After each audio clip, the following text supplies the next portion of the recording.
So I'm going to show you how to install Raptool on a new mobile device. You go to your web browser,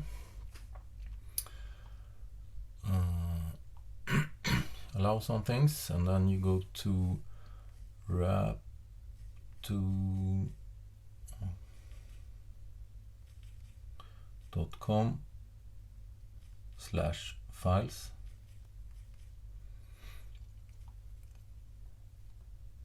And here you have Android APK or beta Android APK. So I'm going to go with beta, which is the latest version. And then the device will say that this might be harmful and download anyway. Since you're sideloading the application, you're going to get a lot of warnings. You can also do it from the Play Store. If you have Play Store installed on the device, you just search for Raptool then.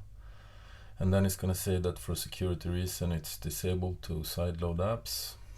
And then you just allow that and go back.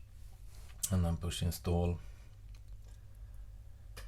and open the app, and then you will come to the main menu when you start the app here. So it's gonna ask for an activation code. So the first thing you do is go to settings, and then you change from camera barcode scanning to hardware barcode scanning, which means that the pop-up keyboard will behave a little bit differently. And then you check that it says server2.raptool.com and save. And you also have to set up the barcode reader, which is I'll make a separate video on that. Then if you're gonna test the Raptool retail application, you just type in retail here in the activation key and then login. So now it's downloaded the retail app, and then you enter the employee number 1000,